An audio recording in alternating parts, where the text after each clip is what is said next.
Good evening, ladies and gentlemen. First of all, I would like to warmly welcome all of you today for gathering with us for this 35th annual Padmapani lecture by Professor Sudhamahi Raghunathan ji. And I would also like to thank Professor Sudhamahi ji for showing up today and giving us this wonderful opportunity to present this lecture on writing with a master, Memoirs of Lama Doboom Tulku. Thank you very much. And with this, I would like to begin today's lecture. As I mentioned, it is on the writing with a master, Memoirs of Lama Doboom Tulku. And before that, I would like to give you a short synopsis about today's lecture, which is on Lama Doboom Tulku. So, any life has many dimensions, and by definition, a memoir dwells only on some of them. The life of a Lama who was displaced from his monastery and his country, but who still lived a full life, traveling widely and influencing people whom he met and living by his beliefs, is a short story that can hardly be contained in one single book or in one words. For that matter, therefore, it is that writing for the monk was captivating and challenging, educative and edifying. Recognized as a Tulku when he was still under 2 years of age, it is a completely different kind of life that he led in his monastery at Doboom Retro, when in 1959 he had to leave for India without knowing the route or the destination when he left. He came to live in a shed as a refugee, where he got ration to meet his daily needs. What was the transition like, and what unfolded thereafter before he came to Tibet House? In his memoirs, Lama Doboom Tulku wanted to leave a record of his life and tell his reader that he was an ordinary man who had the good fortune to get some extraordinary teachings. Now, with this synopsis, I would like to begin this lecture.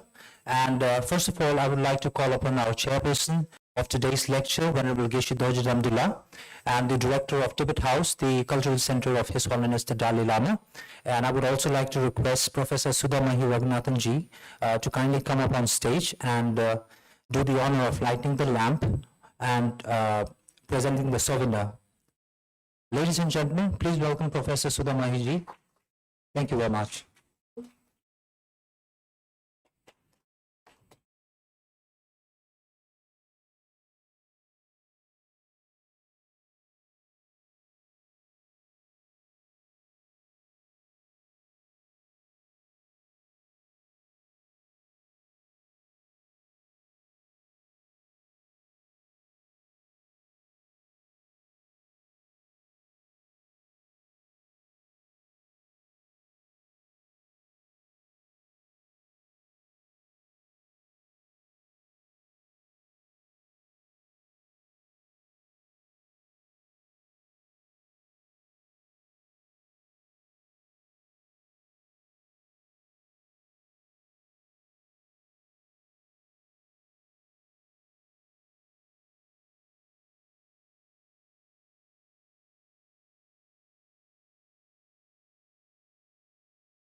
May I request Venerable Ashok Abhillah to kindly come up and light the lamp light the butter lamp.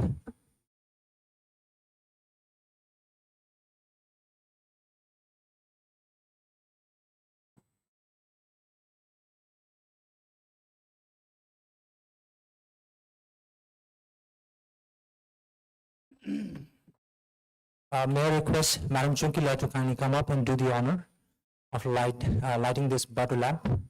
Madam Chunkila. Thank you very much, ma'am.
Thank you very much, Venerable Geshe Dojit Abdullah, Professor Sudamahi Madam Chunkila, and Venerable Professor Kaveri Gilji.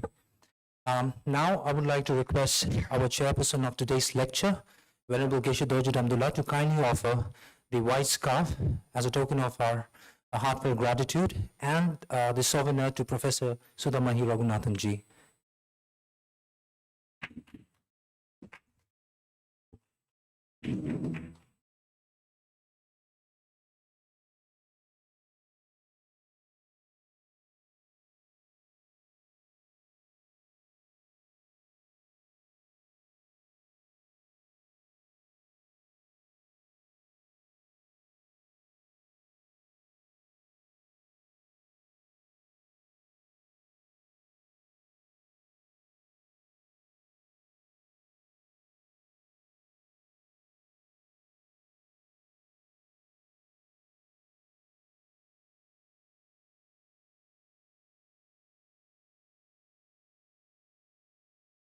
Ladies and gentlemen, a big round of applause for Professor Sudamahi ji.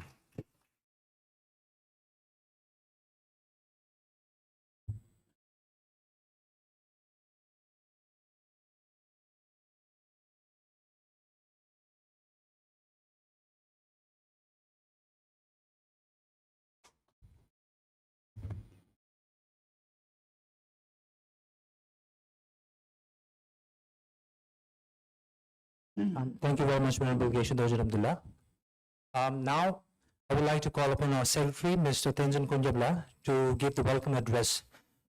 Thank you.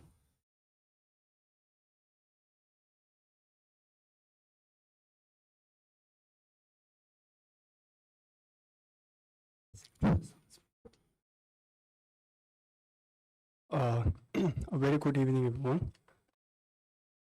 Respected Professor Dr. Sudamaji, Venerable Geshe Dojit Abdullah, friends of Tibet House, and everyone who are gathered here today. It is with great joy and reverence that I welcome you all to the 35th Padmapani lecture. This lecture series, initiated by His Eminence late Lama Doboom Tulku in 1989 at IIC, stands as a testament to his profound commitment to sharing the teachings of compassion and wisdom that lie at the heart of Buddhist philosophy. Padmapani is the name of Bodhisattva Avalokiteshvara, the embodiment of universal compassion. Hence, the title invokes an idea of universal understanding and harmony. Over the years, the Padmapani lecture have provided a platform for meaningful discussion on spiritual and cultural matters, reflecting Rinpoche's vision of fostering dialogue across traditions. Today's lecture, titled Riding with the Master, the Memoirs of Lama Doboom Tulku Rinpoche, will explore the life and legacy of Rinpoche, who dedicated himself to the promotion of interfaith harmony, the arts, and the vision of His Holiness the Dalai Lama for a united and compassionate world. We are honored to have Professor Sudamahi Raghunathan ji as our guest speaker today. He is a distinguished scholar, former Vice Chancellor of Jain Vishwa Bharati University, and a prolific author and translator. One of her works is The Song of the Spirit, which is the publication of Tibet House, New Delhi. We also have Professor Maya Joshi in the audience from Lady Shri Ram College, who has also worked on the publication of Tibet House, Pramana from some Buddha series. Professor Sudamahi's insights will no doubt enrich our understanding of Lama Doboom Tulku's life and contributions. His legacy continues to inspire us all, in reminding us of the power of compassion, art, and dialogue in creating a more harmonious world. We eagerly look forward to Professor Raghunathan's reflections, and I thank you all for joining us in this celebration of Lama Doboom Tulku's life. Thank you.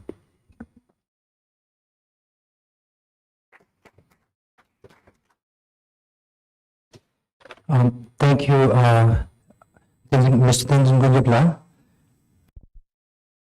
In this lecture, I would like to give you a brief introduction about Tibet House and its various programs and activities. So, I would like to briefly introduce to you all about the Tibet House and its activities.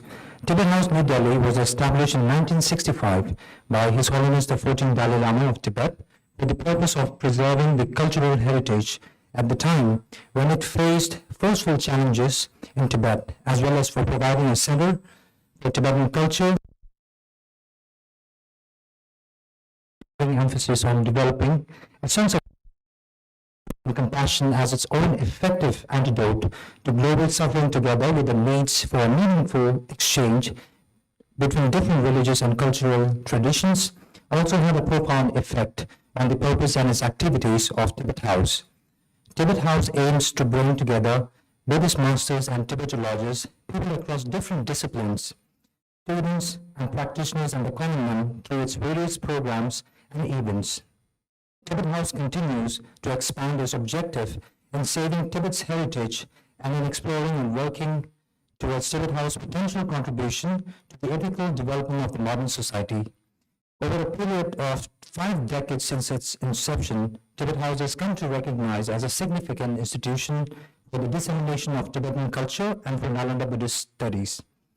Tibet House is a 5-story facility which has a museum of valuable Tibetan art and artifacts, as well as a library with nearly 5,000 volumes of manuscripts and books, a resource center, a conference hall, a gallery, and a bookshop. Tibet House offers various study programs on Nalanda Buddhist philosophy, conferences on interdisciplinary subjects such as neuroscience and Buddhist psychology, quantum physics, spiritual ecology, and universal ethics. A publication unit which publishes several books a year, and program division which regularly organizes lectures, seminars, conferences, film screenings, and exhibitions. Tibet House has also offers 4 different courses on Buddhist philosophy and psychology and a Tibetan language course.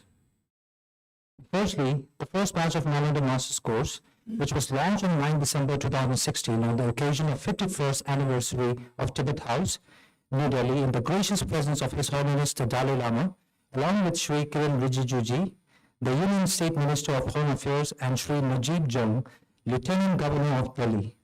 The first batch of Nalanda Master's course, Batch 1, is completed with 372 students from 44 different countries. Second batch of Nalanda Master's course on Nalanda Buddhist philosophy has already started. And then we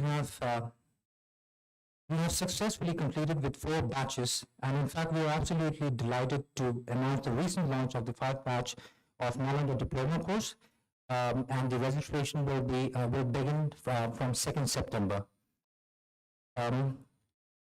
Thirdly, Tibet House is pleased to announce the successful completion of 2nd batch of Nalanda certificate course, which had commenced on 7 January 2024 with a total registration of 1,689 participants from 62 different countries. Tibet House offers a Tibetan language course on a regular basis. There are 4 levels of learning offered at a very nominal fee, with scholarship for students and monastics. Till date, 26 batches have been successfully completed, and we are about to complete the 22nd batch of the Tibetan language course this month, with a total registration of 161 participants and 70 enrolled for the course. Tibet House also offers Nalanda Dharma studies on a twice a week for Tibetans and non-Tibetans alike, who are native speakers or have learned the Tibetan language. The request of this cohort residing in both India as well as abroad, the weekly public online classes by Venerable Geshe Dorje Damdula, Director of Tibet House, the Culture Center of His Holiness the Dalai Lama, and will continue to introduce them to the basic framework of Buddhist philosophy in a systematic way. The topics that are covered guided the students in a stepwise manner towards a greater understanding of Buddhism and provided a basis for further studies in Nalanda philosophy. Now, I would like to request our director, Venerable Geshe Dojit Abdullah, to kindly give the welcome address to the participants here. And before that, I would like to give a brief introduction about him. Venerable Geshe Dojit Abdullah is currently the director of Tibet House, the cultural center of His Holiness the Dalai Lama. While being assigned with the responsibility of the directorship of Tibet House, he also gives regular lectures and leads philosophy classes in Tibet House and other places as well.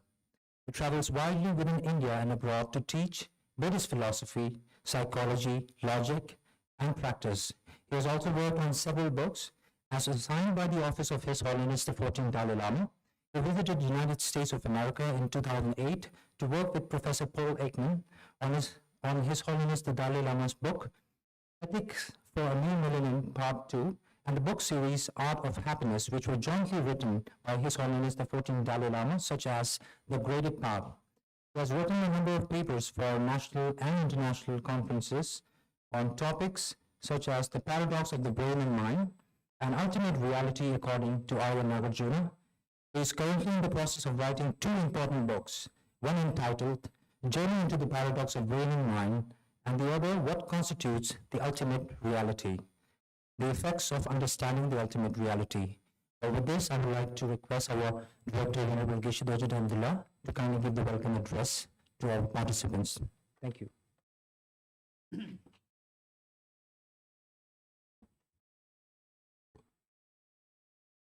Thank you, Mr. Gongchindala. Thank you so much. And I don't want to take much of my time here because that we came here to listen to Professor Sudamahi Raghunandanji about the biography of Lama Doboom Tulku Rinpoche. And for information, there are few points to be kept in mind. Number one is that why Lama Doboom Tulku Rinpoche is very important for Tibet House. And number two, in this connection, you constantly hear this word Tulku. What is meant by Tulku? I don't want to go into detail with that, but at Tibet House, we see that with the grace of His Holiness the Dalai Lama and the extreme generosity and the vision of the Indian government, Tibet House was established in 1964. And so with this, there were a series of directors, and finally before me, it was Lama Doboom Tulku Rinpoche. And I personally, given that today is to listen to his biography, so I don't want to go into detail of his biography, but my personal experience with Lama Doboom Tulku Rinpoche is that amazingly great sacrifice of his life, the core, the essence of his life, the peak of his life, the prime of his life, all dedicated to Tibet House. And that too, like the people, but the Tibetan people and people along the Himalayan belt, we see that among the dedication, seeing His Holiness as the one embodiment of compassion and of the benefactor, your lifelong till enlightenment, the guide.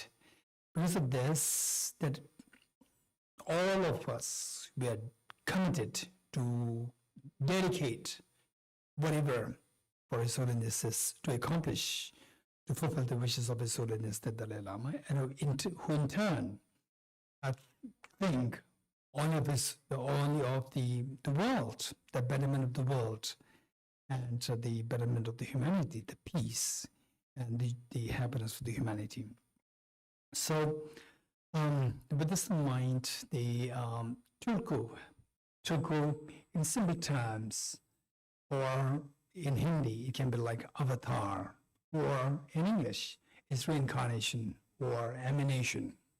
So this concept, many of you may be already aware of that, and it has a connotation of each one of us having the potential to eventually become somebody like as the sun, to eliminate yourself and to eliminate all others, to get rid of all the miseries, the darkness of ignorance by the spread of the light of the wisdom within yourself and within others. In other words, everyone has a seed of perfection.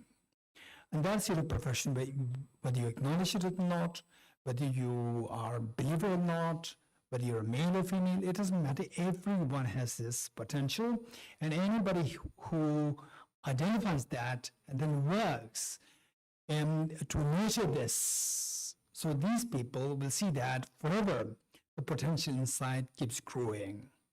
And at one point, you reach to a point whereby you are recognized as somebody who will never turn back, who will keep going from the state of darkness, from the darkness to the light, from light to the greater light. Never they are turning back. So this is the concept of Tulku, and each one of us, if we identify this potential within us and then put effort to nurture this, at one point, each one of us as well will become Tulku, or the reincarnate one. So having said this, we are very fortunate, and in fact, I'm very privileged that I was sitting next to a Professor Sudha Mahiji on the chair down there, and then asking us some questions, personal questions about how he came to know about Rinpoche, Doboom Tulku Rinpoche, for how many years, because I read the biography completely, fully, and I was so impressed, and I was deeply grateful to Professor Sudha Mahiji for the reason that had it not been for this biography, I would not know many of the facts which Rinpoche, through Professor Sudha Mahiji, things were being flashed out so clearly and extremely intimately and very clearly, which otherwise I did not have any clue. And I was so fortunate. Reading this book, I thought that Tibet House, for Tibet House Delhi, this is going to be a treasure, this book. And I deeply felt it, and how it was written. It was, yes, we can see that there's a communication happening between Professor Sudha Mahiji and the Lama Doboom Tulku. I can see the dialogue happening there, and there's so much warmth there. There's so much warmth. There's amazing quality, which is so profoundly exhibited in this book. So we're very fortunate that that we have the author who co-authored this biography with Lama Doboom Tulku, who passed away unfortunately, is a big loss for the Tibetan community, for the Buddhist community, and for the whole world. For the simple reason that the message of the Buddha, the message of His Holiness the Dalai Lama, is for the well-being of the world. And anybody who is working in favor of that, in line with this, the loss of that person is such a big loss for the world. And indeed, it was a big loss for all of us. And when I first heard the loss of Lama Doboom Tulku, I couldn't couldn't contain the pain, for the reason that today, how many such people are there who are so fully dedicated, committed his life for the well-being of the humanity, for the well-being of the dharma, the goodness of the world. So the so rare, and the simplicity of Rinpoche, the creativity of Rinpoche, and his sacrifice, as I said earlier, the prime of his life, he dedicated for the well-being of Tibet House, for the working of Tibet House, and he really uplifted the state of Tibet House from nowhere to somewhere.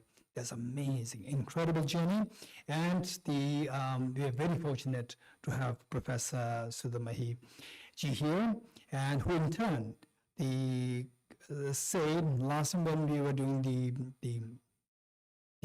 tribute to Venerable Doboom Rinpoche, I came to learn about Professor Sudha Mahiji at that point. And then I was so curious.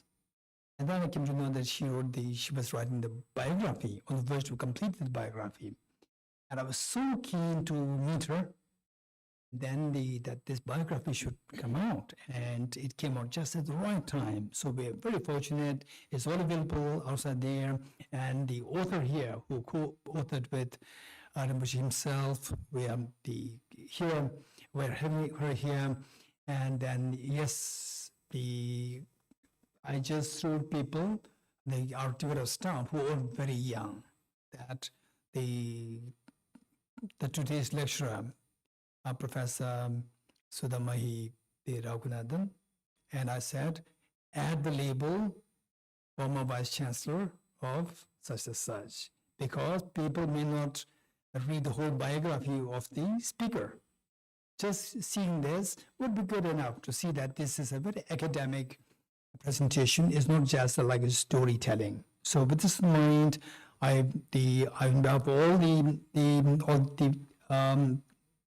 audience here would like to request Professor Sudamaiji to begin your lecture.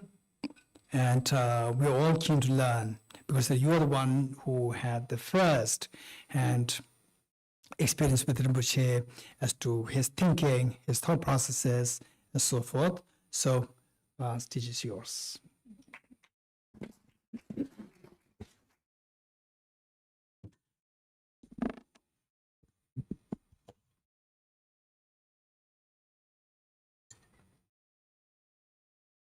Tashi Dile, Namaskar.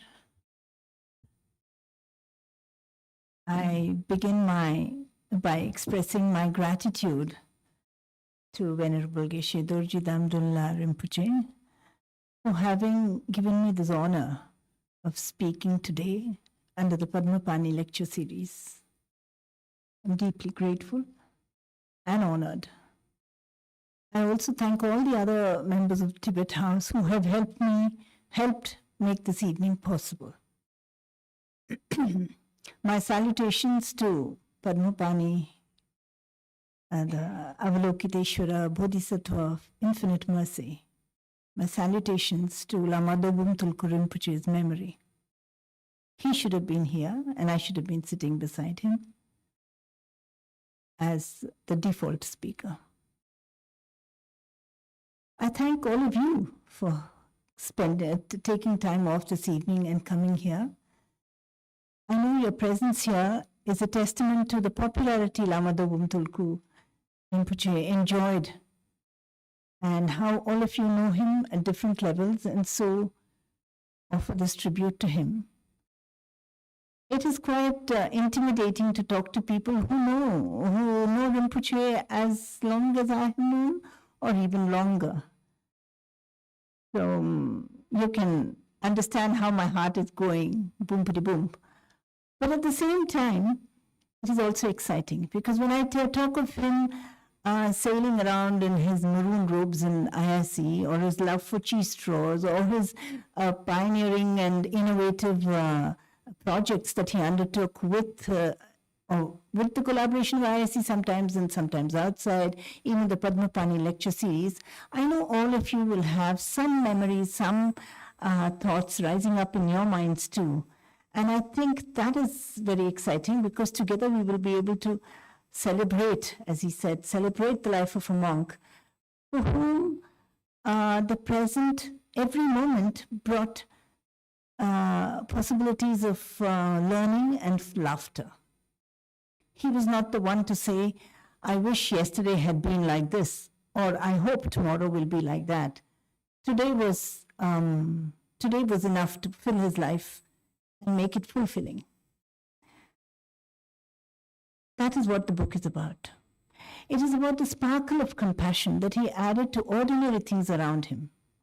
He was here in IIC, convalescing when he was not too well in one of the rooms, and he looked out of the window and he saw a little bird fallen out of a nest. Rinpoche gathered himself, went out, picked up the little bird and brought it inside so that he could look after it. He was afraid some cat may just nab that little bird. 2 days they looked after the bird, but he found that the bird was not responding. Then the third day he went and put the bird back as safely as possible. That afternoon he heard the call of a mother bird, so he thought, And he thought perhaps the mother bird was telling him, thanks for looking after my fledgling.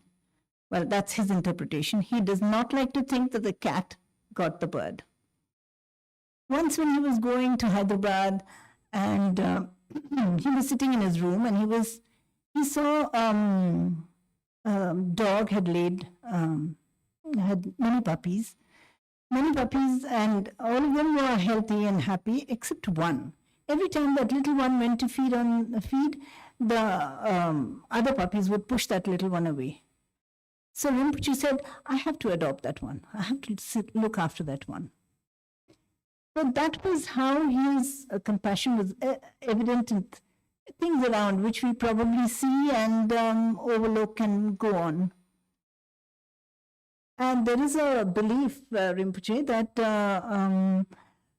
if you, in the last moments of the animal's life, if a Rinpoche or a holy person addresses the animal gets a better life, better birth next life.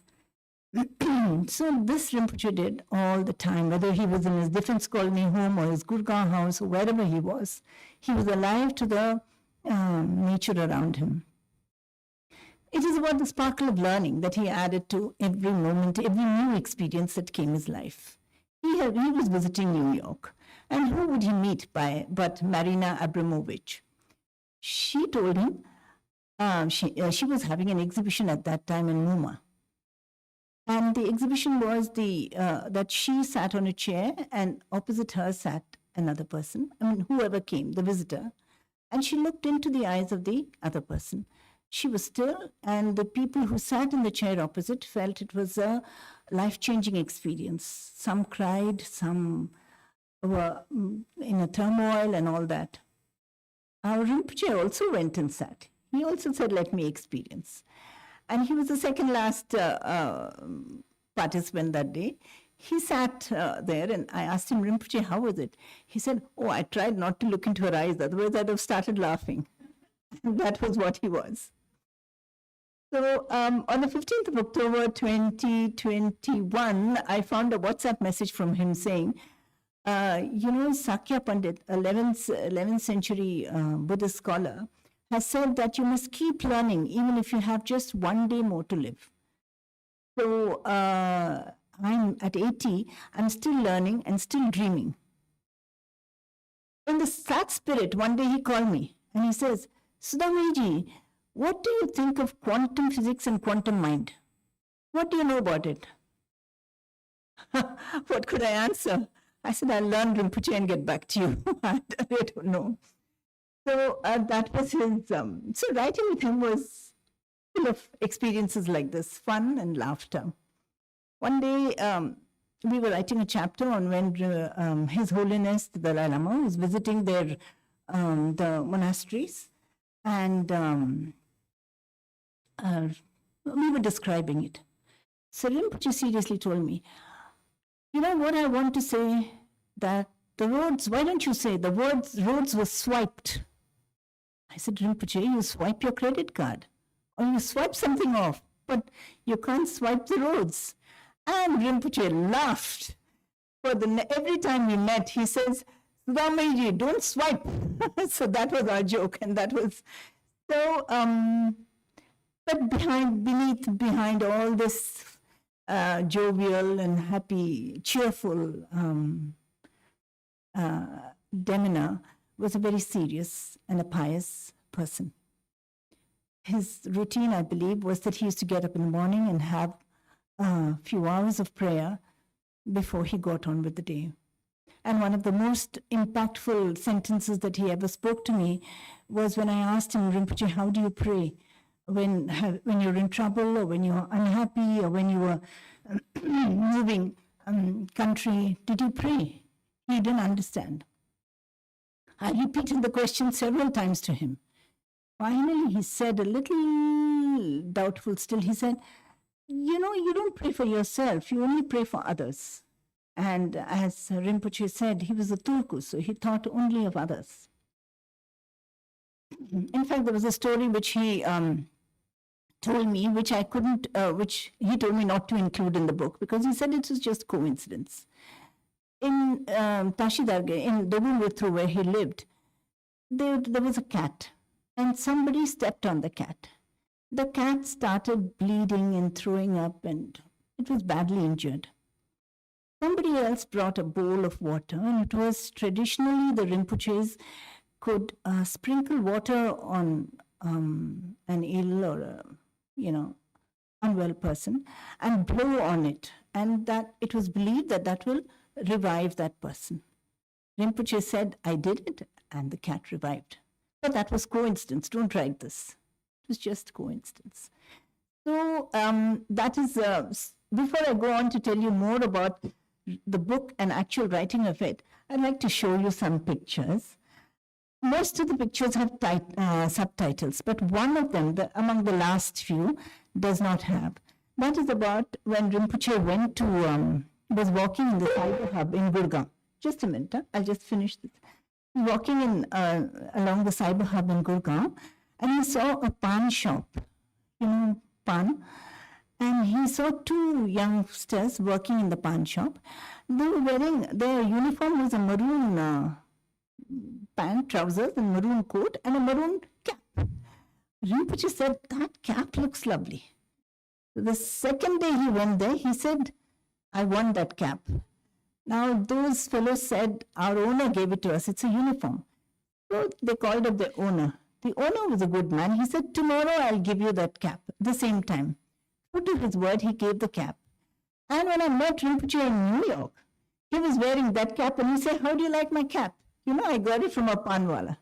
That is the spirit which he had for the pictures.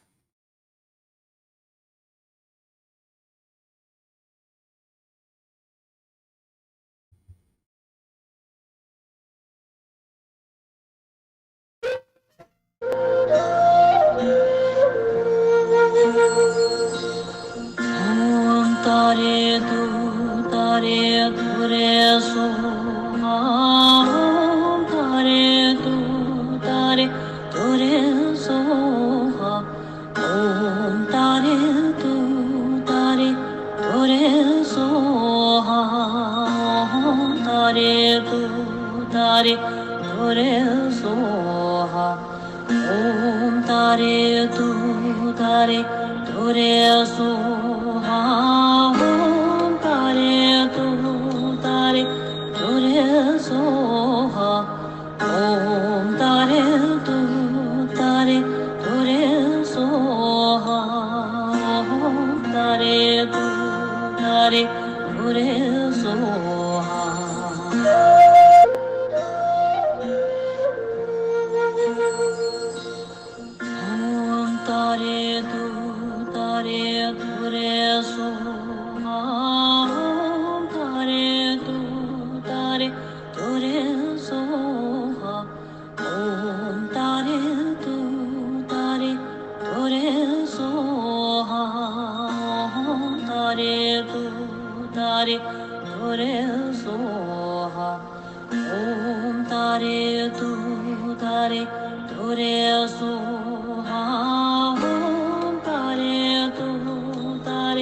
Om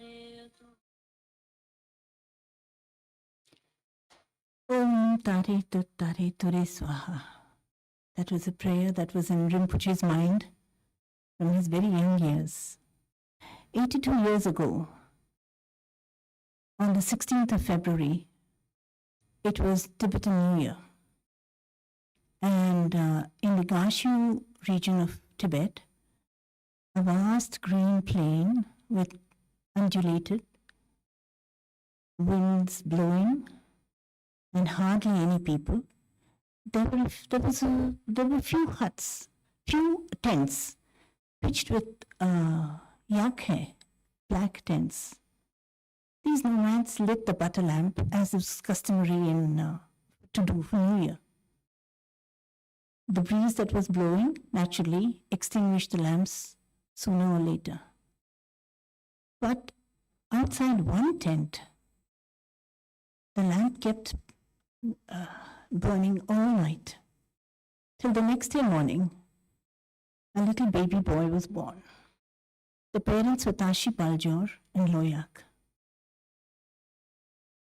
To the west of this, about a year and a half later, in a place called Tashi Darge, Doboom Tulku, some people went to a monk and asked him to identify the reincarnation of Lama Doboom Tulku too. So 1.5 years later, this black tent heard, where the lamp had been burning all night, heard the sound of horsemen coming and stopping outside their tent. When they looked out, they found these were the people who had come from Doboom Tulku. They were a little taken aback, and they said, "We have a story to tell you. We have, there was Khalsang Tempa was the first, Geshe Khalsang Tempa was the first Doboom. He was from our region.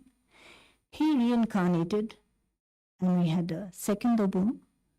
And now we have been told that your son is the third Doboom. We want to take him with us." The parents were taken aback and overwhelmed. Very rarely in a nomadic family are reincarnations born. Also, they belong to the Kagyupa sect, and these were from the Gelugpas. And also, they had traveled for 10 days to come and reach the tent. It was very rare that people traveled for 10 days to come and to seek the reincarnation. The little boy was taken. He was under 2 years old. The only measure of his age is that he couldn't walk. He was still not walking. Rinpoche says with a laugh that in those days, it was very cold there and the children were always swaddled. So maybe that's why I didn't walk. But I was not older than 2. As they were bringing him back to Doboom Tulku, which was the hermitage that the second Doboom had built, they saw strange cloud formations in the sky, which again they felt was an auspicious omen. When the little child came to the Doboom Tulku, it was a 3-storied building, and the top floor was for visiting monks, and the second floor was Lama Doboom Tulku's room and a chapel and some other accommodation, and so on. But when he started walking and running around, they built another little place for him so that he doesn't fall off the second floor. So they built it on the ground floor. Here he spent 12 years of his life. And I feel the personality that we have met was formed and shaped at that time. Lama Doboom Tulku Rinpoche has told me that generally the teachers are not very pleasant. They're very strict. And they could be, at best, they may not hit. But Lama Doboom Tulku's teacher was a nice man. Of course, he still says that he was happier when he was out of the room than when he was in the room. But he was a disciplinarian, but nobody scolded him. He had a labrang. A labrang is an establishment of a Tulku. And as Rinpoche just said, a Tulku in the Buddhist context, they identified three bodies, three trikaya, the Dharmakaya, the Sambhogakaya, and the Nirmanakaya.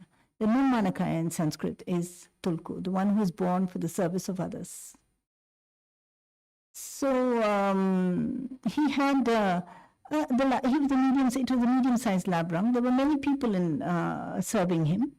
One was a gentleman called Gaga. Gaga had served his predecessor, and so when he saw the reincarnation, he was full of love, and he took care of the reincarnation so carefully and so lovingly. I feel all this contributed to making Lama Doboom Tulku a very friendly person, non-judgmental and happy. Even in his studies and his prayer was taught to him as you would teach, understanding a child's limitation, but taught regularly. Lama Doboom Tulku was in a very remote place. There was nothing else to do there. If a lamp was lit, it was lit more also for worship, but also because that was the only way of getting light in that place. So by sunset, they all had to wind down. There was nothing else to do.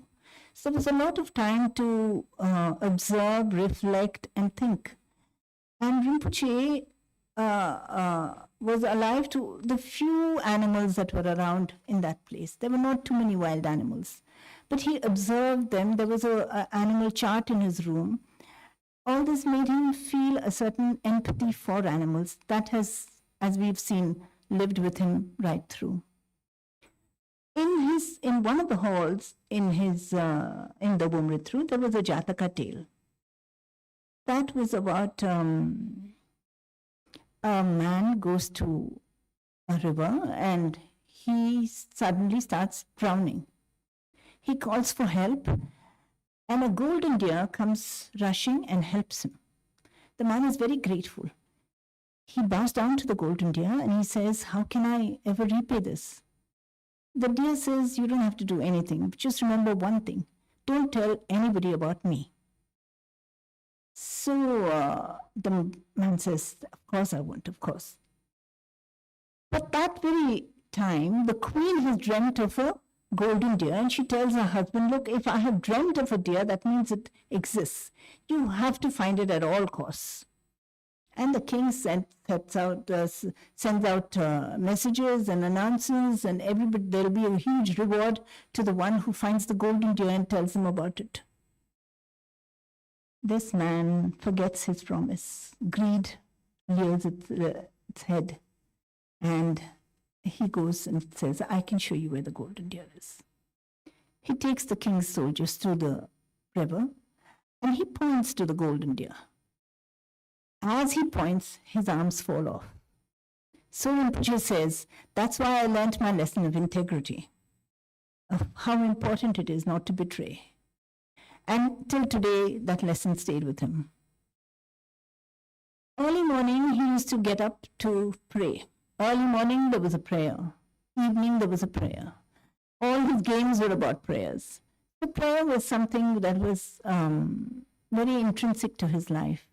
That doesn't mean he didn't have fun. He had many, four other monks studying with him, and he had 3 children who were being supported by the Labrang, being brought up by his hermitage. So they were also there to play with him. He did have some fun, but a lot of prayer was a part of his life, and I think that also stayed with him. At the age of about 12, he was going to Lhasa for further studies, to the Drepung monastery, from where Rinpoche also has done his studies. And on his way, they passed through Gashu. And there the same black tents were once again pitched. Rinpoche was going, riding a horse called Dragyal, whom he loved very much. And while he was riding, it suddenly struck all of them that Rinpoche could not recognize his mother. So who would help him recognize his mother? He had seen his father a couple of times because the father visited Doboom Ritru. So that was, I think, a very interesting and significant part of his life story that, he didn't recognize his mother. And that was the only time he met her. Then his father pointed out the mother. That was the only time he met his mother.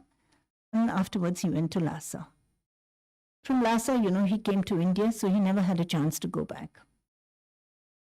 In Lhasa, he was awarded the Shokchen Tulku title. And he had many nice experiences.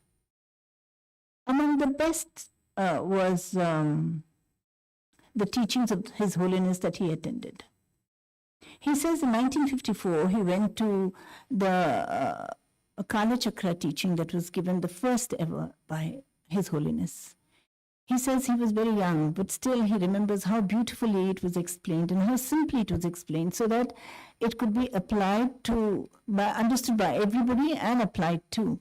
He said it was explained in layers, and the bottommost layer was the sky. Above the sky was the wind. Then came fire, then came water, then came earth, and on top of that was the human being. So if any of the levels were tampered with or got slightly disturbed, the whole system would get disturbed. So I feel that was one idea that got embedded in Rinpoche's mind, that when he came to Delhi and in Tibet House, he had the ecological conference, the environment. He was among the pioneers who to build awareness of the environment, not only amongst the elite and the Delhi people, but he translated this to all the Tibetan schools and children. So that was one teaching. The other day, then His Holiness took his Larampa examination. That Rinpoche says was an experience. I didn't know that was going to be such a beautiful experience, and the last experience. A few days after that was Monlam. And Rinpoche was a Tulku, so it was high standing. He was quite close to His Holiness.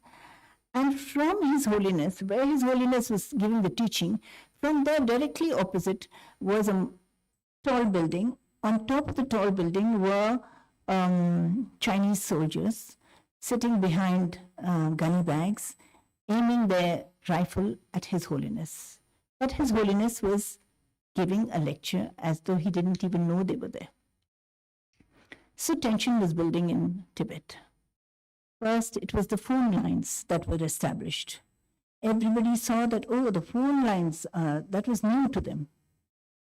After the phone lines came trucks from China. After the trucks came posters. And then there was the presence of soldiers everywhere. So at one level, there was high tension building up. At another level, Rinpoche was going to study. And like all of us, when he studies, some of the teachers are not very engaging. So once at one such class, he took with him a poti. In those days there were manuscripts of stories of Uncle Tompa. Uncle Tompa was a legendary figure of Tibet. And Rinpoche enjoyed reading his stories. When sitting in class, he found that Rinpoche next to him was also reading some story. So they both were reading, they were not concentrating on the class, but reading something else. And so were very engaged. But Uncle Tompa was funny. So Rinpoche had to laugh.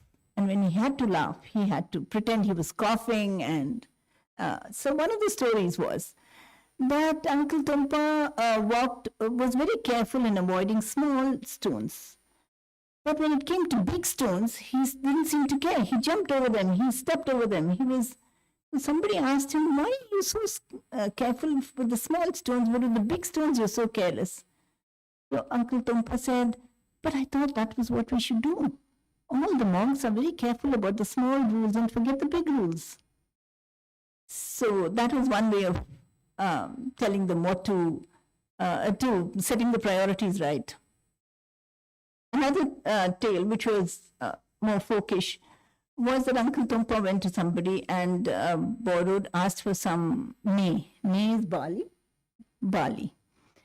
And he borrowed the bali. After some time, it was time to return it. So he went and said, can I return it in dhru? So that dhru also means wheat. So they said, okay. But instead of giving them any package, he just went and started dancing for a while and then went away, because dhru is also a dance. So Rinpoche was enjoying this, and Drukpa Kunle is another writer who was a scholar. Uncle Tompa was a legendary figure. Drukpa Kunle was a... And he, for instance, said, following dharma should be like a starving man eating food. His one mouthful is in his mouth, one in his hand, and his eyes are on the third one, which is on the plate. That is how one should follow dharma. So all these were going on side by side, but at the same time, tension was building at the other side. One day they found, but there was still hope. There was a rebel group called the Chusi Gang group, which was supporting, which they had great hope, and they thought they would keep the Chinese away. One day they found that they were marching out of Nobulinka, and marching out very forcefully, very aggressively. The monks felt very happy. They said, now I think Tibet is not in danger.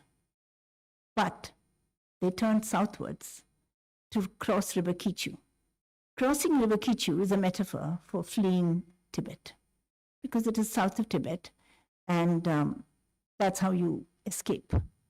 That completely demoralized the people. One evening, after Rinpoche had attended his prayer session, he came back to his room, and there he found his companions had packed up everything, and they told him, we have to leave right away. His heaviest robe was laid out, and they told him, if you want something, take it, but wear your heaviest robe, because none of us can carry it. So he wore his heaviest robe. He found one learning Hindi. Somehow something told him to pick that up. And he picked up his prayer book and he left. He climbed a mountain, which was not an easy job, and then he went down the mountain, and he was very tired. When he reached the bottom of the hill, his followers said, we have to hurry because we have to cross an iron bridge before we go to River Kichu. And the news is that the Chinese are blocking the bridge tomorrow, so we have to go right away. Rinpoche says he was very tired, and so he told them, no, we'll go tomorrow morning. His caretaker Gaga cried, and he said, please, let's go now, otherwise we'll never be able to escape. We've come so far, what will happen? But Rinpoche said, no, tomorrow morning. He says, I was tired, but in the morning when I went there was nobody there. And these people thought, oh, he's a Rinpoche, he's a Tulku, he knows. But actually, Rinpoche says, I was just tired. And they crossed, morning there was nobody, and they crossed. For 1 month they traveled, with rests in between. And it was not easy. They climbed snow-clad mountains. And he says the one good thing was that because he was wearing the Tulku robe, people still offered him food wherever they went, whichever village they went. So they did not starve for food. Finally, they came to one of the famous stories is that one of his guides said, I'll take you to India, I know how to go. We have to cross a boulder and then we have to turn right or left. But the boulder was fully submerged in snow. So where to locate the boulder? But they went on. What carried them on was that His Holiness, they were told that His Holiness had passed that way 2 days ago. That was what kept them going. As Rinpoche said, many people ask me, what did Lama Doboom Tulku say about how he felt when he was fleeing Tibet? None of them were concerned about themselves. Their main worry was for His Holiness. If he was safe, they were happy. And with the way he went, they wanted to go. So that is how they followed. Rinpoche said something very beautiful when he came to Misimari, India. He saw the Tiranga, and he said that, I was very happy to see that. It was not new for me. I had seen it in newsletter that used to come from Gangtok, But when I saw the flag, when I saw the sky, I said, I'm free now. That kind of freedom was something wonderful. Remember, he is talking about a situation when he was a prince, a king in Doboom with attendants, and he was still traveling with 10 attendants. And when he came, he lived in a shed with half a Lifebuoy soap and ration which was dropped from a helicopter. Very often the ration packets burst when they fell. And it was hot. He had hot, heavy robes on. But he didn't tell me that. What he told me was that he was happy that there was freedom. And he said something very beautiful.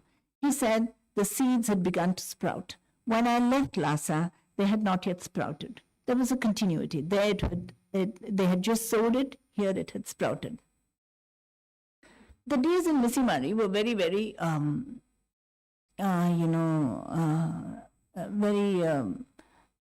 days when they didn't know what they were going to do. A little confusing. They were all sure that maybe in 2 months or 3 months or maybe 1 year or maybe 1.5 years, they will go back to Tibet. So they were told that, look, all the monasteries will be erased there. You have to go and pick it up. So even the littlest of the monks felt that he was going to be an abbot one day, and that's what they were told, that you too may have to become an abbot. So you have to prepare yourself to go and revive the monasteries. In this way, a few years went past, but they realized that this could not be the way to live. They had to come to some arrangement.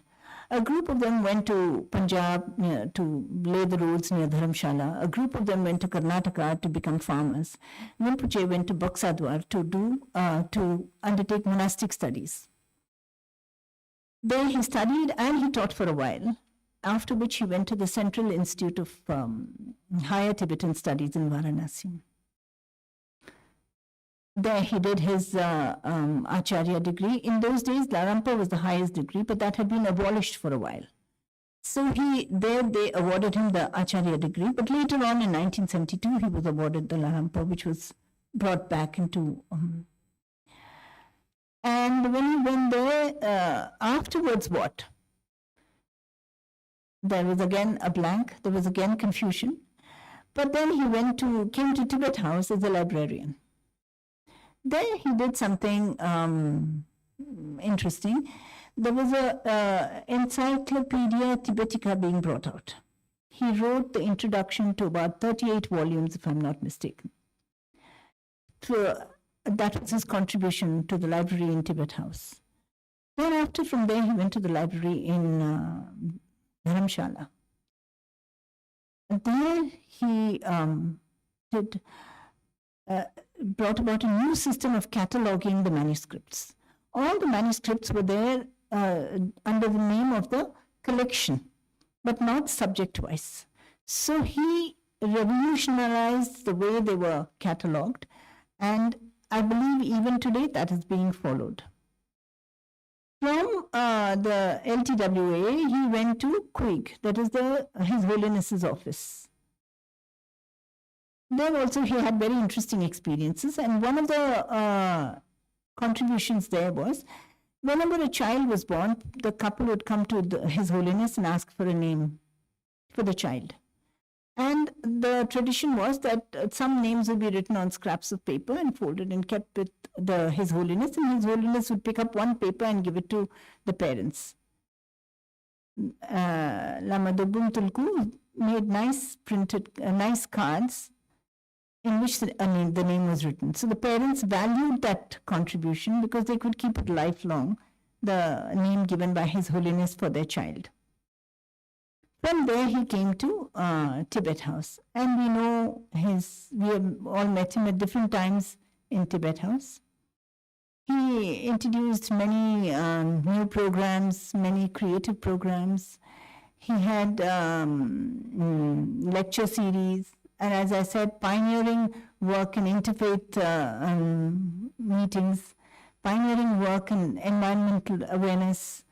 And his Sacred Music Festival was something amazing, which was international, worldwide, and 141 Tibetan monks and nuns participated. In addition to people from different faiths, different religious denominations came and they all participated. It was a huge affair. But when all that happened, what is it that was he even had dance and music programs to Tibetan themes and ideas. There was a Buddha statue that he installed in the Buddha Jayanti Park. And, but all this, what was the underlying richness to all was his appreciation of Tibetan literature. He was not one to read only the religious literature. He had read a lot, as a result of which his understanding of life and of arts was at a very nuanced level. So he went it's one of the Tsongkhapa, the founder, the architect of Gelugpa tradition, was his favorite. And he himself, a poet, wrote some poems. I feel all this appreciation of Tibetan literature was the one that enriched the programs that he visualized or he launched. The poems he wrote were in the style of a writer called Guntang. I read two maxims of his. In the middle of the fearful ocean, if fierce waves dismantle the ship, one still holds hope of getting to the shore, grabbing a piece of wood wreckage. Here, wood wreckage is the teaching that grabbing a piece of teaching one can, even a fragment of the teaching of a true spiritual guru, if followed diligently with endurance, will lead one to the spot of everlasting happiness. And so, ladies and gentlemen, I've taken a lot of your time and tried to give you a glimpse of Lama Doboom Tulku Rinpoche, but I have to tell you one story now. There was a writer who called himself Abu Ralpo, Paltrul Rinpoche. He wrote a poem called The Golden Bee and the Turquoise Bee. They were good friends, the golden bee and the turquoise bee. They went to the garden every day and they sucked nectar and came back. They had promised to each other that they would never transgress the dharma. They would always abide by dharma. One day it so happened that when the both of them were in the garden, a cloud passed over the flower on which the turquoise bee was sitting. The flower thought it was sunset, and the flower closed. The golden bee was hunting for the turquoise bee and called out everywhere, finally found the voice coming from inside a flower. So the golden bee tried to get help in every possible way, but it started pouring, and the flower closed even tighter. There was no way that the turquoise bee could escape. And then the Rinpoche sings of impermanence, of how our attachment, our delusion, and we get lost in that while everything is actually impermanent. Rinpoche did not preach. He did not want to be a dharam guru. He did not want to teach. But he left me with these stories. The stories of the turquoise bee and the golden bee, the stories of Uncle Tumpa, and so on. So that I understand for myself, how is it that he was able to find joy and laughter in every moment, not regret. In the 7 years that I worked with him, not one day did he say, I was so unfortunate that I had to move away from my country. Not once. Not once did he say, I'm hoping that this is what will happen or the future should be like this. Never. It was always this moment. And that is why the work was so exciting. Holding with him his small Buddha statue and his rosary, which was always close to him. I want to finish with a verse that he always recited mentally when he saw the Buddha statue or the Buddha Tanka, whatever. It is written by Tsongkhapa. It says, "It is by the grace of the Guru that I came across the teachings of the all-surpassing teacher, the Buddha. May all the beings be guided by the sublime Guru. To that, I dedicate this merit." Thank you.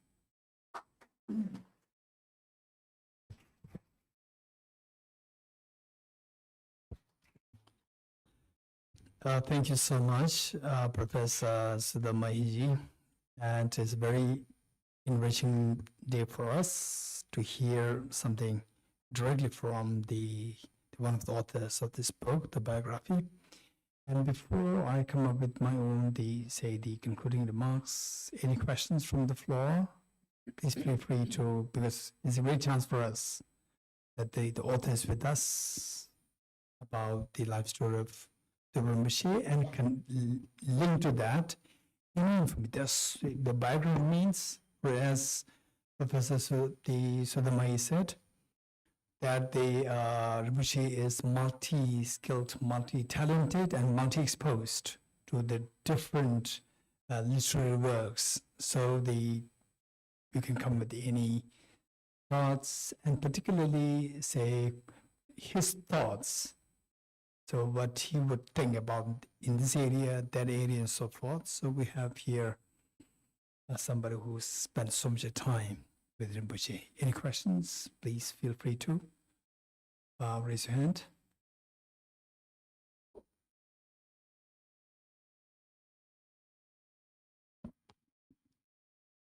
Is the biography complete, or you need one more or two more to write it? I wish. Our deal was that this book I help Rinpoche, next book he helps me. This is his memoir. But because when you write about yourself, you can't write about all that you have done. You generally write about what you think and what you feel and what you experience. It is only when a biographer can write that of his achievements. So many of the things could not be put into the book because it was a memoir. So I was hoping that we would come up with a sequel, but now I think I'll have to wait for Rinpoche's reincarnation. He's promised us he'll come back soon. So maybe then.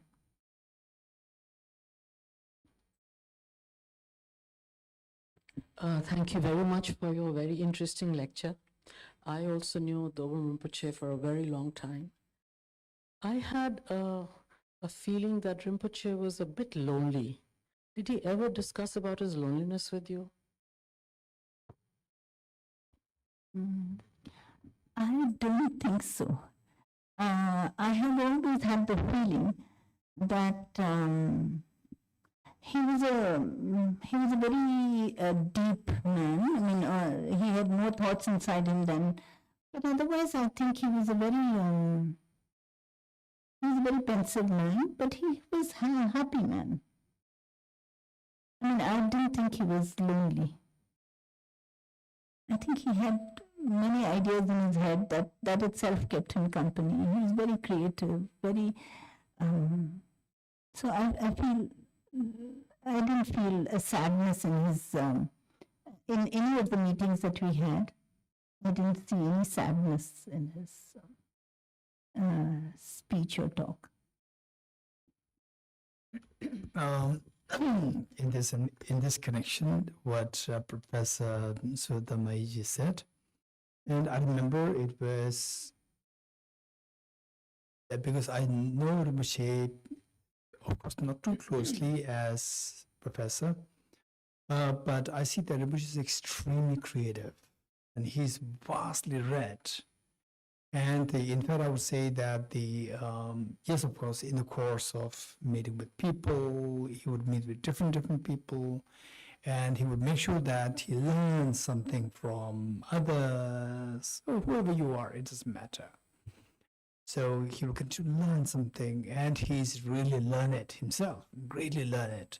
So there are so many things going in his mind which would keep him very preoccupied, and he would never be lonely. So just a little bit of sharing with you as a light mode.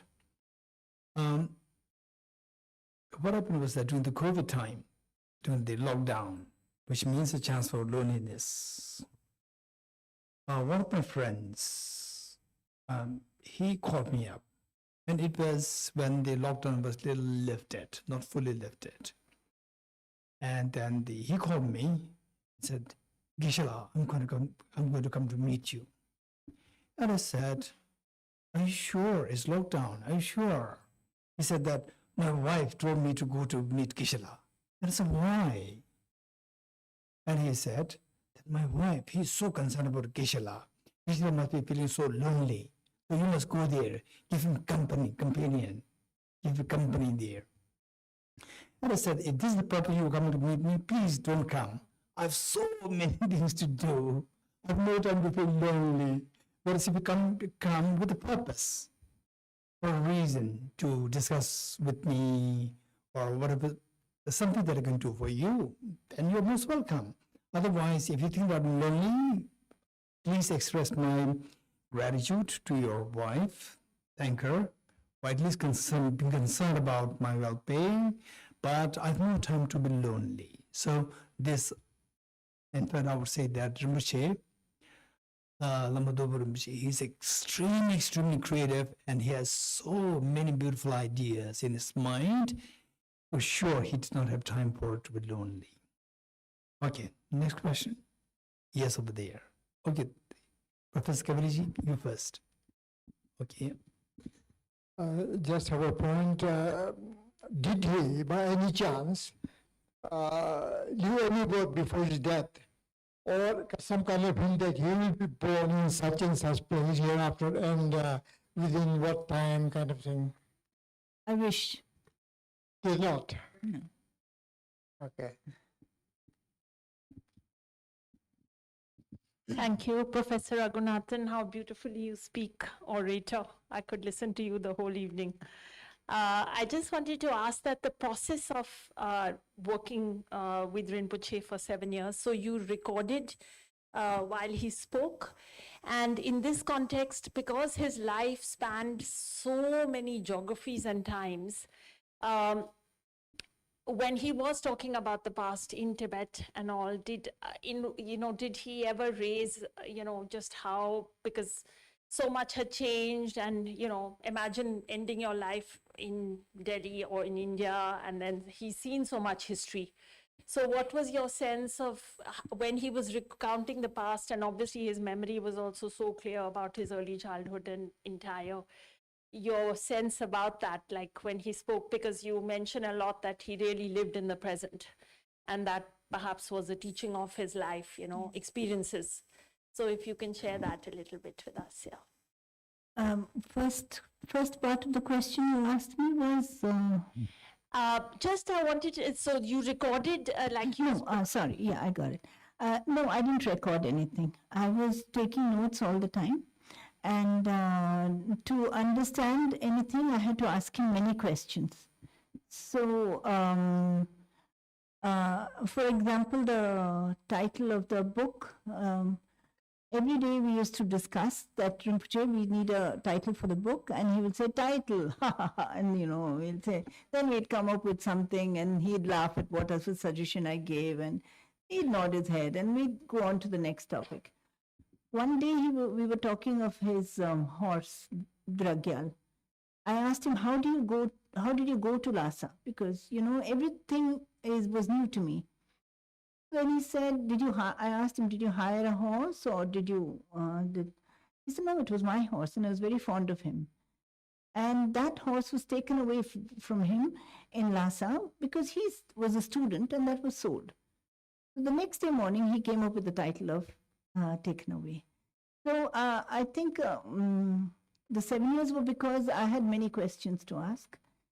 And for me, sitting with Rinpoche was a blessing in many ways, because he was very positive, very cheerful, and always had some incident to recount. And then if we worked for 6 hours, 1 hour would be spent laughing.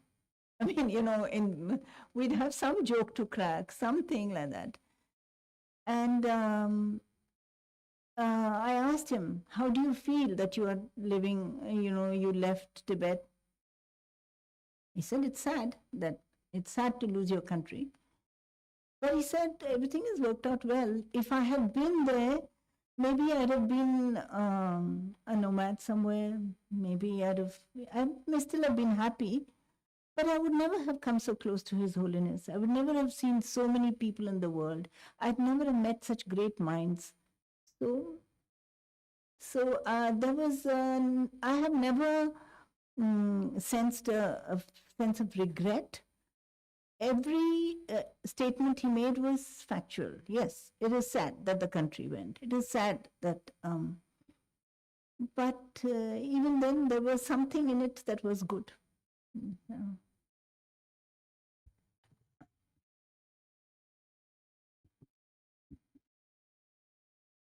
Thank you so much. This was so illuminating, really. And particularly since you must have spent many hours talking to him to get this script together. I think you discovered a lot of things that we never had any idea about. He did tell me that he was taken away at the age of 2 and less, and I felt very sorry for him actually at that time. But I didn't know that he couldn't recognize his mother later, when they passed by that way. I just wanted to share that one of the things, because Geshe-la spoke of his, and you too spoke of his creativity, one of the things he did is get all these archaeologists who are in Delhi, in the Archaeological Survey and National Museum, the directors also. And he started, they were talking about their excavations, their particular little field where they were studying Buddhist history. And I realized later on that we never knew about these things. They don't often get reported in papers. And just as an example, he had the Director General of ASI coming and telling us about his own excavation in Kashmir of a stupa. And we only knew of Harwan, where the second Buddhist council was held by Kanishka. So he made us realize that our country is as much a Buddhist country as it is all these other things. So I wanted to know, I haven't read the book, I have it, but haven't had time. What did he feel? Did he share with you what he felt when, as a Tibetan who has studied the entire life of the Buddha, the teachings, when he actually went to Bodh Gaya and Sarnath, because he spent time in Sampurnanand University there, and other places which were intimately related, well identified as places where the Buddha was? Yeah, actually, that is a very good question, because that was the only time I felt very sorry for for the state of many things in our country, because Rinpoche said that when he came to India, he said he was coming to the land of the Buddha and the land of Gandhi. They came with a lot of hope, reverence, and prayer. And when they went to Bodh Gaya, he quotes an incident where somebody says, when I forget the name of the monk, who says that don't light the lamp too close to the tree, for it may harm the tree under which the Buddha sat and attained enlightenment. That much feeling they had.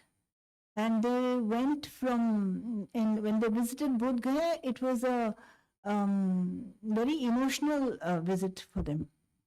And then when he went there several years later, he was very saddened to find everything had been concretized and so many buildings, and the spirit was not there, the spirit that he came seeking.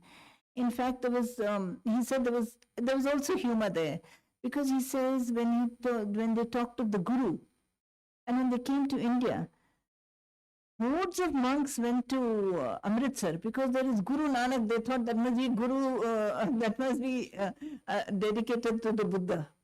So he said it took time to clarify. He said in Bodh Gaya, there is a temple dedicated to Mahavira. But again, they saw Buddha everywhere, you know. For them, it was, India was Buddha. So they thought everything was the Buddha. Then slowly, reality showed them that it was a part of India, not all of India. Sudhanaji, thank you so much. As you know, I've been reading your book. I'm almost through. I have to review it.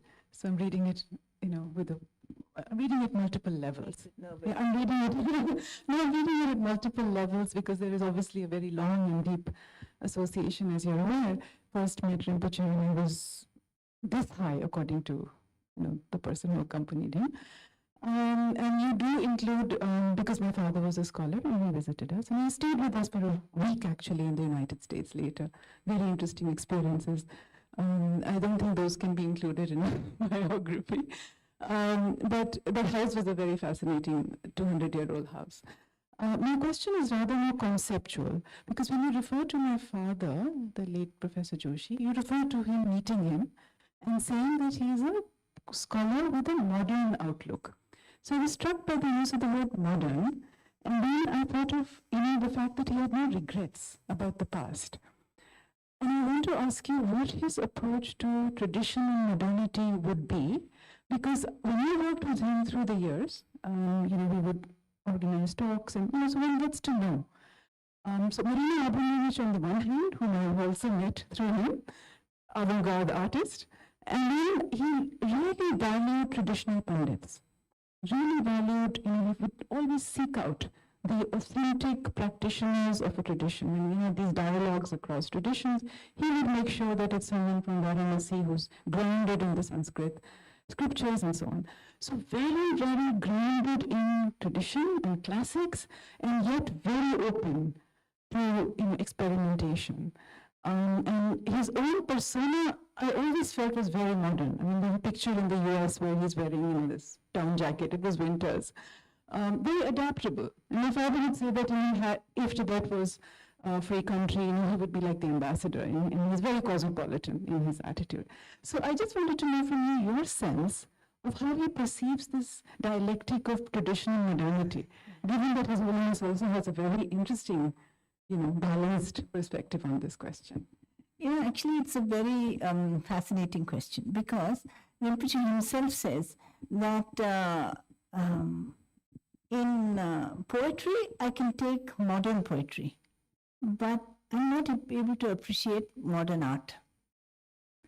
So then he saw the difference, and he was able to see. I got to mention when he went to met Marina Abramovich after the exhibition, she took him to his house, and he saw a huge room with a huge table in the center.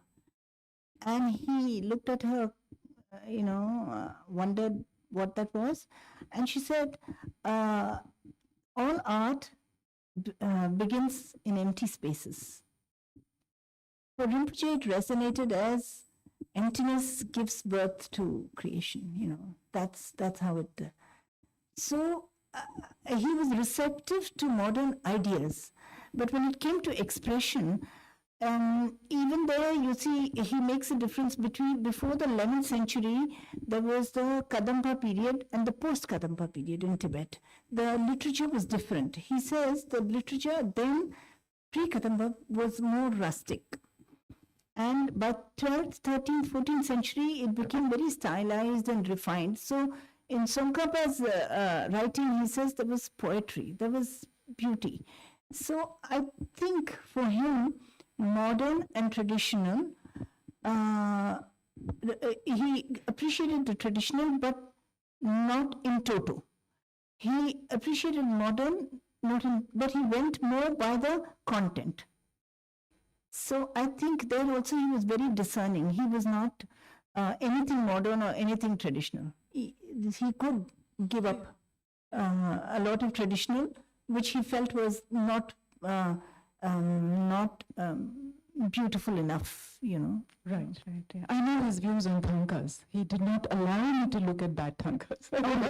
He did look at them. He was very good at that. That's what I said. The book does not describe him at all. You know, it's just the tip of the iceberg. But I told him, as a memoir, how much can he write? You know, he can't say, I'm very good at looking at tankas. I have to do that for him. So he promised to help me in my next book. But I think I'll have to wait for him. Thank you so much. Thank you for writing this. It's so important. No, it was a I feel it was a blessing to me. I mean, I did not expect to get so fond of him, so close to him, as these 7 years have done. And it happened without my being aware of it. So.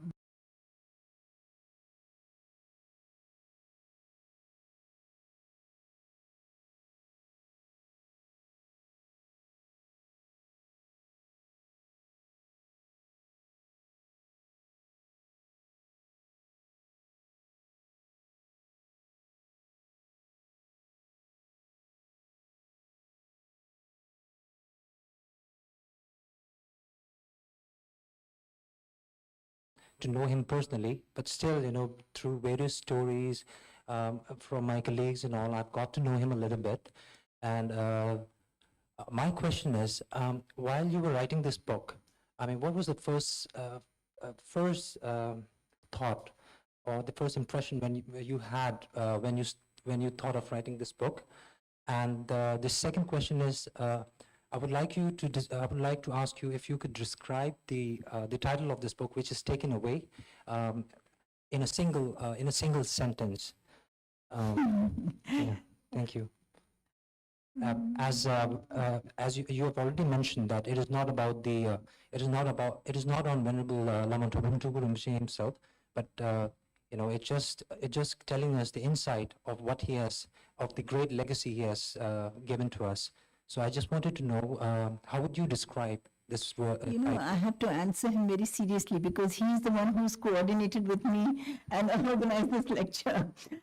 In one sentence, how would I describe taken away? In one word, I can say life. Life. But in one sentence, I would say, the remainder is what counts. Much is taken away from our lives, but what remains is enough for us to live. That is what he said. That was his thrust, I think. And you asked me how did I feel when I started writing the book? Well, I must tell you one thing, that when we started writing the book, we both had a cup of tea before us, and Rinpoche said a prayer, and we began writing. I was excited, but I knew Rinpoche for a long time before that. I had worked with Rinpoche on his different writings, his maxims, two books of maxims. And so I was more fond of him, and so I did not have a chance to have a subjective opinion of what I was getting into. It seemed natural that I should be doing it for him.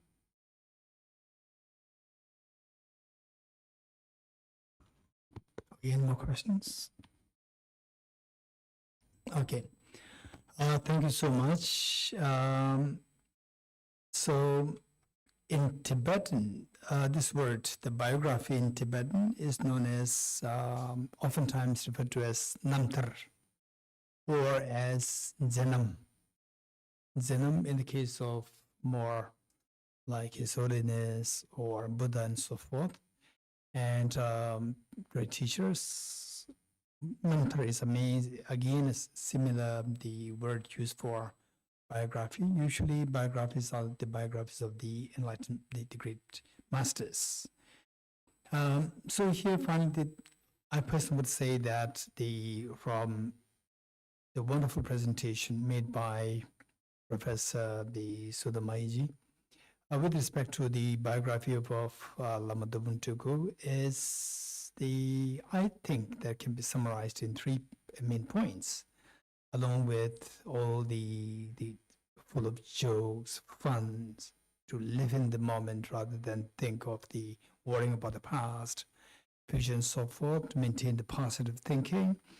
I see that there are three qualities which Professor Sudhamaiji very clearly indicated. One is the integrity. Integrity, finally, the namtar. Namtar, and nam means utter, or the say total, and tar is the liberation, utter liberation. Meaning that by reading these biographies of the great masters, we read them, and these words should help us to be liberated from our miseries. So that is the basic connotation of what it means, what a biography means in the context of the Tibetan, the vocabularies.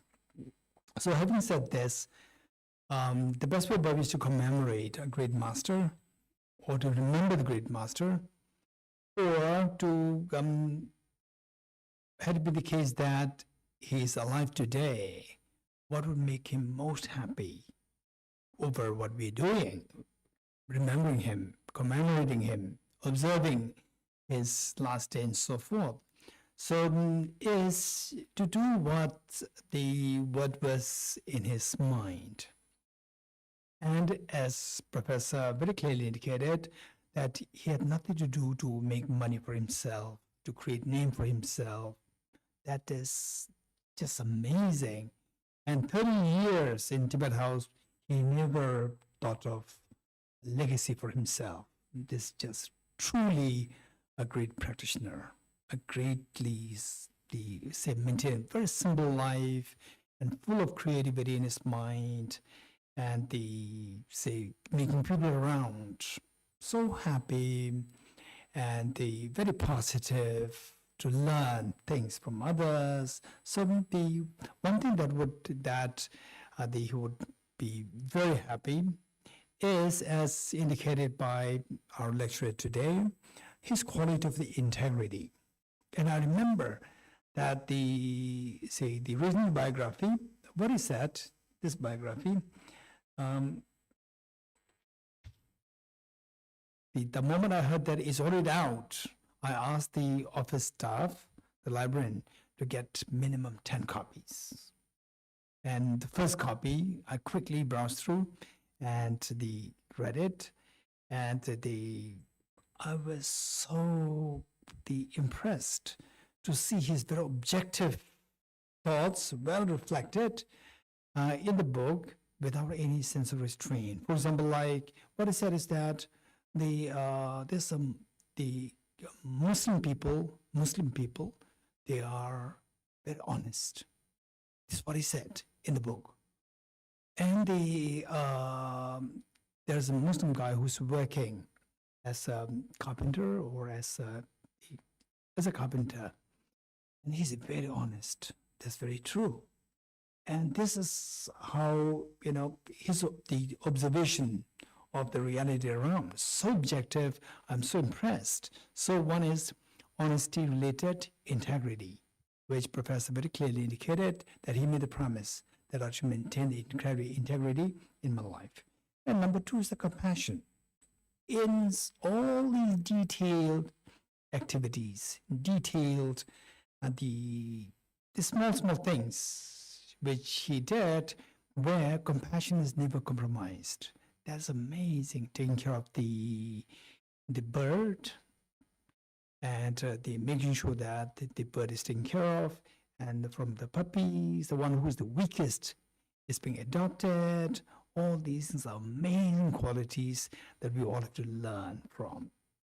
Then number three is love for knowledge. Even if you're going to die tomorrow, you have only one day left, but that is something that we have to continue to learn. So it says that the author, who the professor is citing, which Rinpoche cited, Sakya Pandita, who said that even if you are to die tomorrow, you have to engage in learning, because although you're not going to become a scholar today in this life, but for sure it is like, as the cleaning what you have loan, what you have, ask somebody to keep, claiming that later on. Likewise, in the later life, you can claim it. that this will be the foundation for your growth in the later lives. So, with these three qualities, which were so beautifully captured by the Professor Sudhamaiji in her talk, I see that Nantar, the utter liberation, if we practice these three qualities within us, then he would be most happy that he lived a life to benefit others, and there are actually people who have benefited even after his having left the world, that through his biography, people have continuously benefited. So this is something that we need to remember. And also that the thought about the impermanence. Impermanence, yes, as some of the people from the audience asked a question about what Rinpoche thought when he left Tibet, coming to India, and then knowing that the Tibet is actually gone and so forth. And so this is impermanence. So the point is that finally each one of us, no matter how elegant, how elaborate the things that you live in, but finally you have to go alone on your own. You have to go when the time for us to leave, we have to leave. That nobody will come with us. So therefore the message from this book, from the talk today, is that finally it's not about, okay, this person passed away, that person died, the neighbor died, and so forth. But the point is that one day I'm also going to die. Impermanence. Once upon a time, India was just like almost like 300 kingdoms. And Tibet once was very powerful empire, and having influenced over Afghanistan, over China, and so forth. And but now, and look at Mongolia. Once Genghis Khan, almost conquering the whole world, and now just Ulaanbaatar, just a handful, like 2 million people in Ulaanbaatar. That's it. This is impermanence. So what the world is going to be like, we never know. After 100 years, 200 years, 500 years, we never know. But no matter what the world is going to be like, the point is that we really need to ponder that somebody who can see what is beyond today. Small children, they only think about playground and teddy bear, and the elders will go beyond this, go beyond think of the teddy bear and think about the 5 years later, 100 years, the 10 years later, 20 years later. And wise people will think, go beyond, what about whether or not there's a rebirth? If yes, what's my preparation?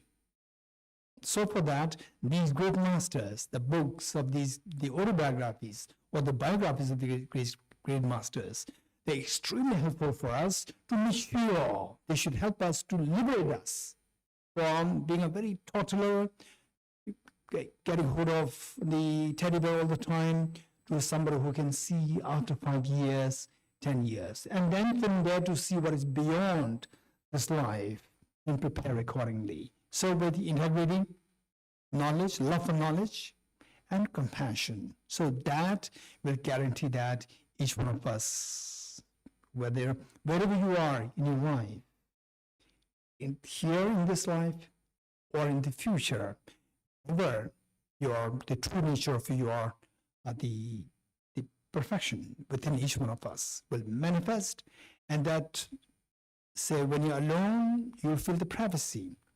When you're with other people, you will not feel lonely. Otherwise, you are alone, you'll feel loss of privacy. When you're with other people, when you're alone, you'll feel you're lonely. When you're with other people, you feel the loss of privacy.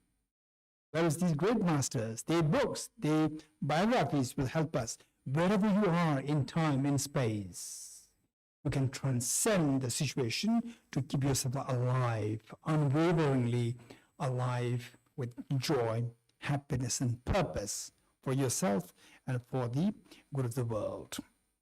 So having said this, let us all once more congratulate Professor Sudamaiji for this amazing biography which she co-authored with the late Lama Doboom Tulku, and let us give her a big round of applause. Thank you so much. And also I'd like to acknowledge that there are a number of the people here who actually knew Rinpoche so well, very closely. For example, like, yes, Professor Sudamaiji, this is the first time I'm meeting you in person. First time? Second time. And we have, in fact, for Tibet House, Chungila there, Chungi ma'am there. She's extremely being great benefit to Tibet House. They're all for 14 years of service in Tibet House. And really, we all should be feeling grateful to her. And then we have the Georgie here and Maya Joshiji, Maya Joshiji, yes. There, and the Professor N was there, and the German over there. So we see that there are a number of the people who are very closely associated with Rinpoche.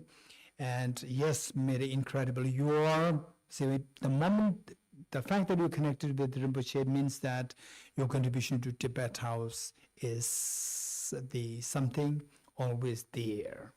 So we forever feel grateful to you. And in fact, even one day after leave Tibet House, this is a reality. It's not that it's the permanent position. We all have to keep moving.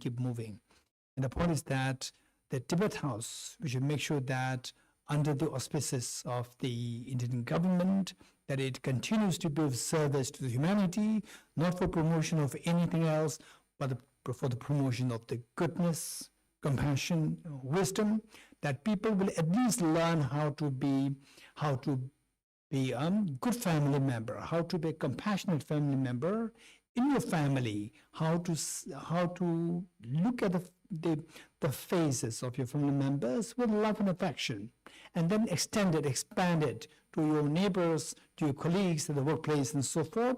So this is this much if you can do, if Tibet House can do, there is an incredibly great service for India, for the world, and for everyone who's directly or indirectly connected with Tibet House. So in a way, for me, for example, like inviting Professor Sudamaiji and the observing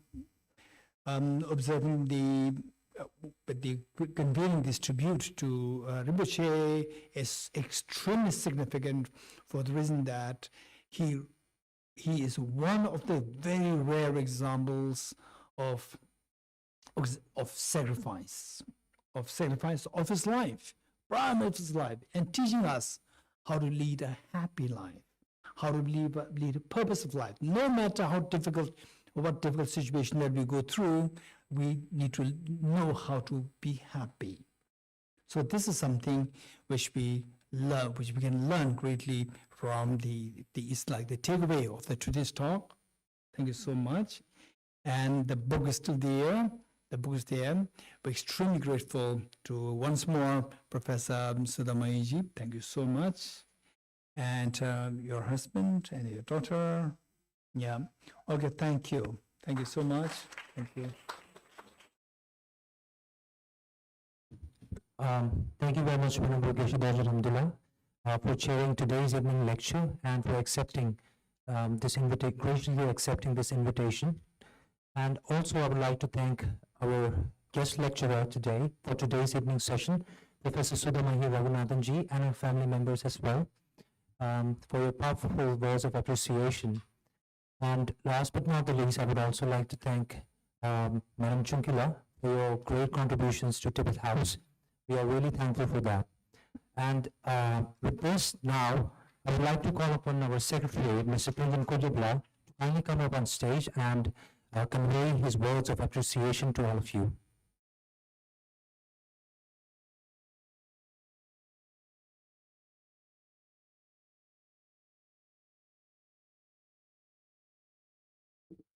So on behalf of Tibet House New Delhi, I would like to thank all of you.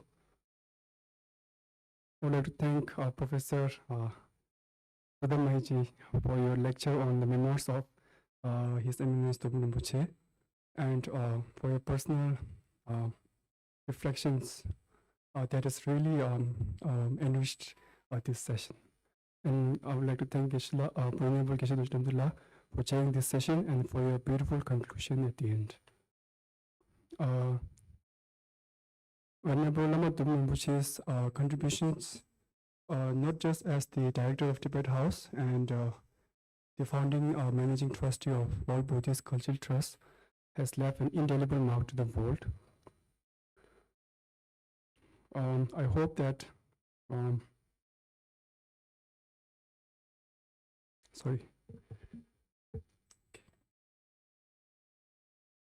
I would like to express my gratitude to everyone for your participation and